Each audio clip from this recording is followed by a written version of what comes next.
नमस्कार, आप देख रहे हैं विवाद न्यूज। मैं हूं आपके साथ में निधि खरे।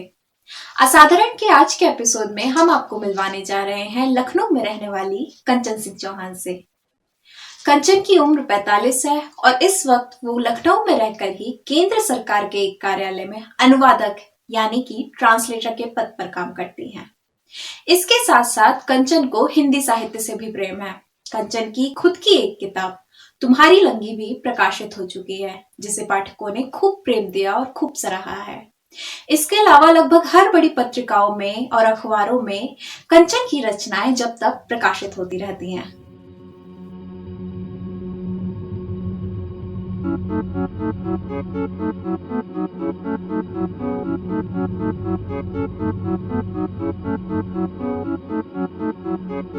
कंचन यानी कि सोना। और जैसा हम सब जानते हैं, सोना आग में तपकर ही निखर पाता है। ऐसी ही संघर्षों की आग में तपकर गुजरा कंचन सिंह का जीवन। कंचन का जन्म कानपुर के एक मध्यम वर्गीय परिवार में हुआ था। अपने माता पिता की कंचन 5वीं संतान थी। महज 13 महीने की उम्र में सावन के दिनों में एक दिन कंचन को तेज बुखार आया। ये महीना उनके परिवार के लिए त्योहार जैसा गुजरता था, पर इस बार ये सावन का महीना चौहान परिवार के लिए उदासी लेकर आया था। बहुत जल्द ही समझ में आ गया कि कंचन को कोई साधारण बुखार नहीं हुआ था, बल्कि ये पोलियो का अटैक था।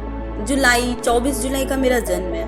12 अगस्त को अम्मा बताती हैं कि मुझे लेकर वो आंगन में सोई थी और उसके बाद मुझे फीवर चढ़ा, तो उन्हें लगा कि बरसात का महीना है और आंगन में लेके सो गई और इसके कारण से बुखार चढ़ गया, तो मुझे बुखार आ गया।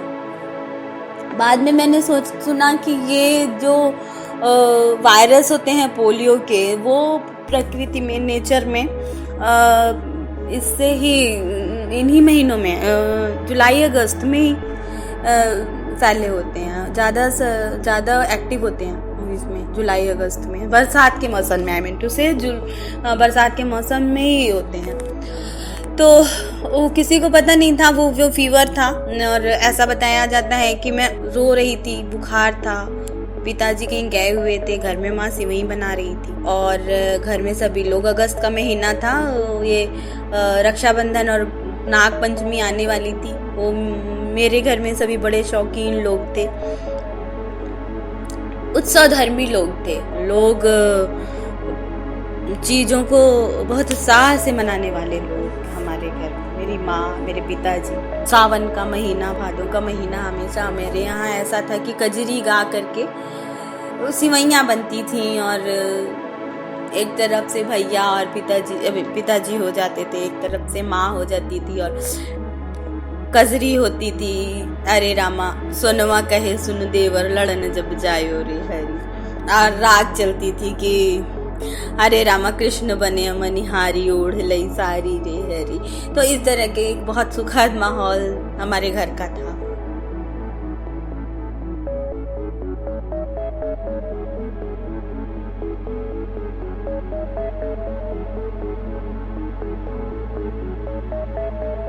बहुत जल्द ही समझ आ गया कि कंचन को साधारण बुखार नहीं हुआ था, बल्कि पोलियो का अटैक था। डॉक्टर ने इलाज शुरू किया, पर पोलियो का असर बाएं पैर से शुरू होकर गर्दन पर जाकर रुका। यूं कहना गलत नहीं होगा कि कंचन की हालत नवजात शिशु की तरह हो गई थी फिर से। लगभग 6 साल तक कंचन बिस्तर पर ही रही। धीरे धीरे कंचन ने अपने इर्द गिर्द कल्पना की दुनिया बना ली।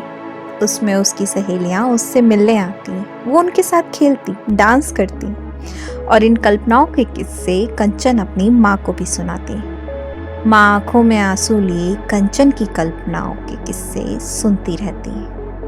कंचन इतनी लाचार थी कि एक मक्खी भी अगर उस पर बैठ जाए तो वो खुद से नहीं भगा पाती थी। जहाँ उसकी उम्र के बच्चे खेलते, दौड़ते, भागते, गिरते, वहीं कंचन नन्ही आंखों में बस ख्वाब जिंदा रखती कि एक रोज वो भी भागेगी, वो भी खेलेगी।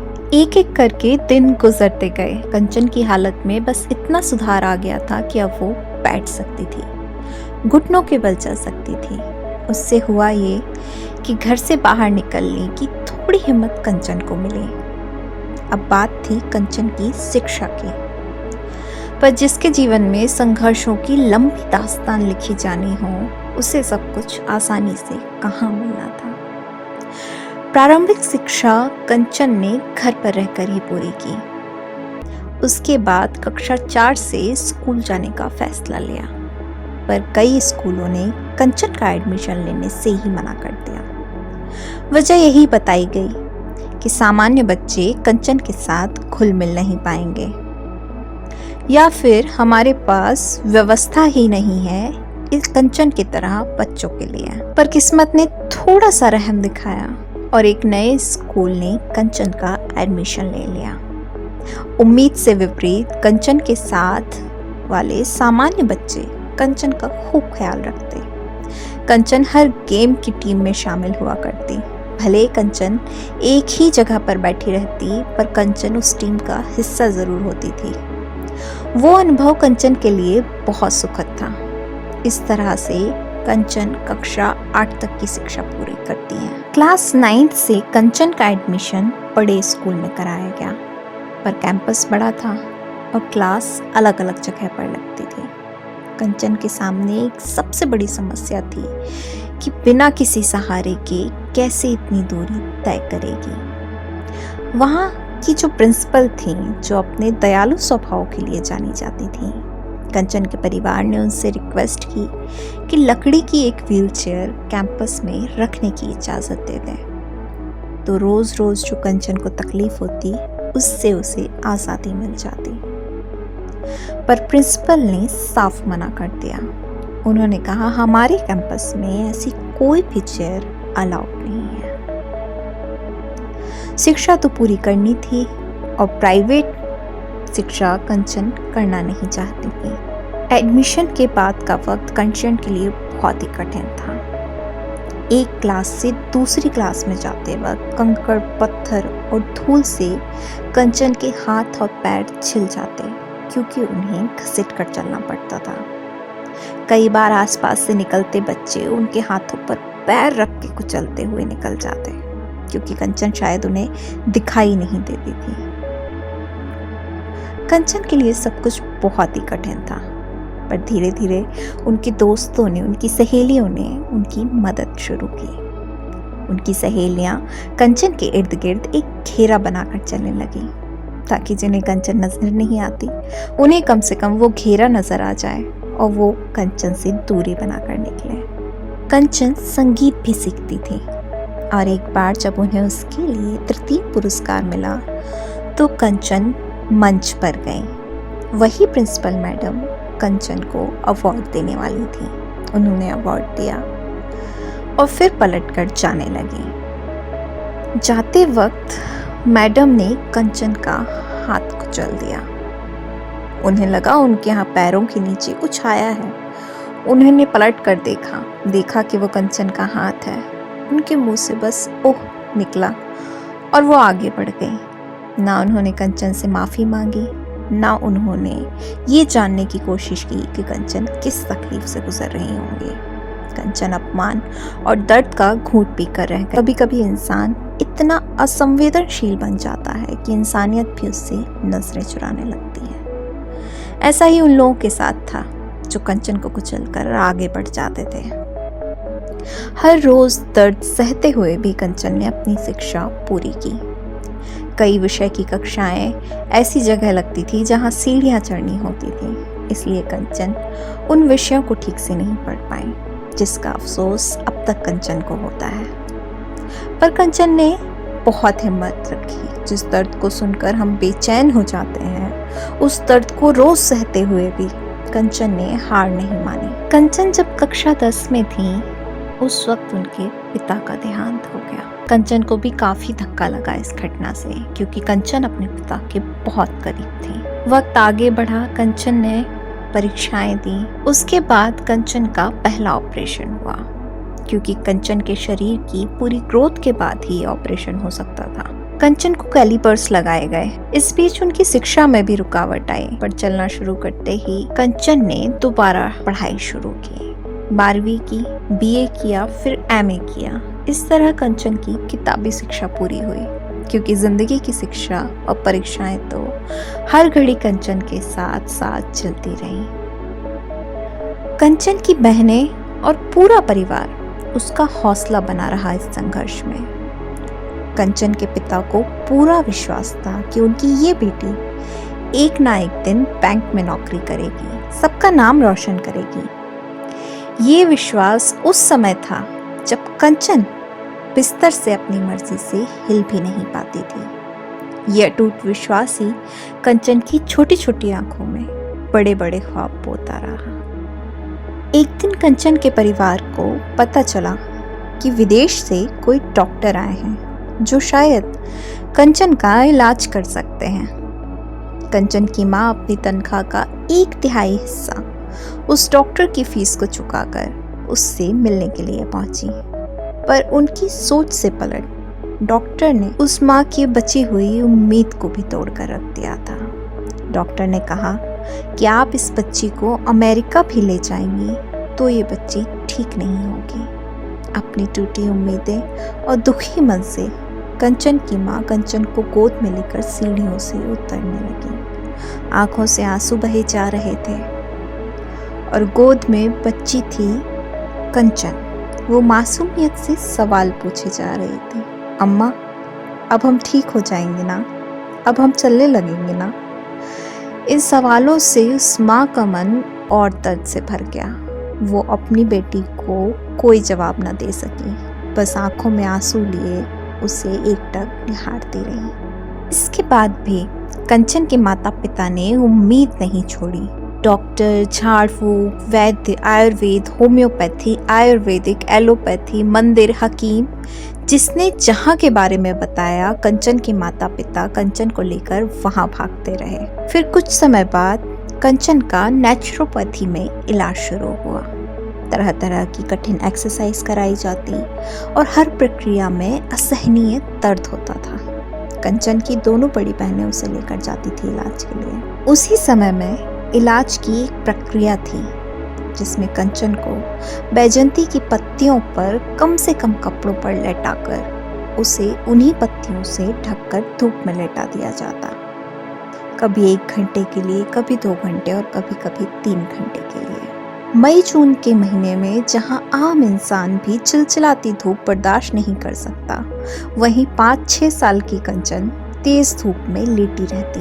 कंचन की बहनें भी कंचन को इस तकलीफ में देखकर रो देती थी, पर उनके पास कोई रास्ता नहीं था। कंचन बार बार अपनी बहनों से बोलती, और कितना देर लेटना पड़ेगा, बहुत गर्मी लग रही है। वो कंचन को समझाती, बेटा बस थोड़ी देर और रह लोगी तो तुम ठीक हो जाओगी, तुम भी दौड़ पाओगी, तुम भी रस्सी कूद पाओगी। कंचन और उसकी बहनें इन ख्वाबों के सहारे उस कठिन वक्त को गुजार देते। इतनी पीड़ा, इतनी तकलीफ और इतने संघर्षों के बाद भी कंचन के व्यक्तित्व में एक सकारात्मक ऊर्जा है। उनसे जो भी मिलता है वो उनका मुरीद हुआ बिना नहीं रह सकता है। कंचन ने साबित कर दिया कि जहां हौसला होता है, जब कुछ करने की ठान ली जाती है तो उसे पूरा कर लिया जाता है। कंचन की शिक्षा पूरी हो चुकी थी और उन्हीं दिनों कंचन ने अखबार में कार्बन रिंग थेरेपी के बारे में सुना।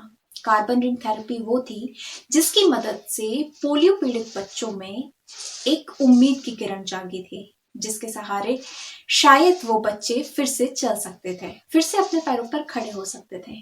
कंचन ने अपने परिवार से ये बात करी और परिवार ने भी बिना देर किए डॉक्टर से जाकर मिलने का फैसला किया।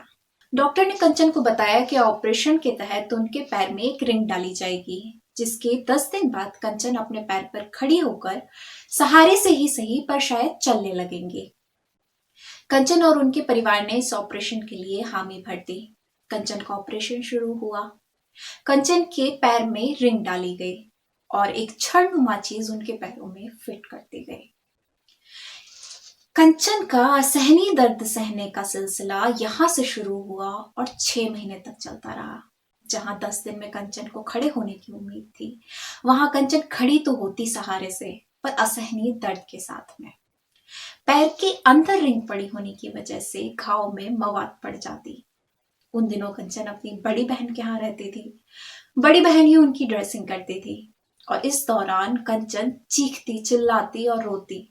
उनकी बहन भी आंसू बहाती रहती, पर दोनों लाचार थे।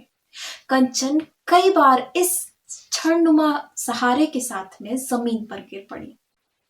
उन्हें असहनीय दर्द होता था, वो चीखती थी, पर उनके पास कोई उपाय नहीं था उस दर्द से बचने का। डॉक्टर ने ये बात साफ कर दी थी कि कंचन चाहे भी तो उनकी स्टिंग्स कभी नहीं छूटेंगी। कंचन के इस तरह के 3 ऑपरेशन और होने वाले थे, लेकिन कंचन अब दर्द नहीं सहना चाहती थी। कंचन ने फैसला कर लिया था कि वो अब इस पीड़ा से नहीं गुजरना चाहती और उन्होंने आने वाले ऑपरेशंस के लिए मना कर दिया। कंचन अपने जीवन में वो सब करना चाहती थी जो बाकी लोग करना चाहते हैं। कंचन ने कड़ी मेहनत की, डबल MA किया, संगीत में प्रभाकर किया और उसके बाद केंद्र सरकार में नौकरी भी हासिल की। 75% शारीरिक अक्षमता के बाद भी कंचन ने जो हौसला दिखाया, वो हौसला कई बार हम और आप साधारण होते हुए भी नहीं दिखा पाते। हम हालातों के सामने घुटने जल्दी टेक देते हैं।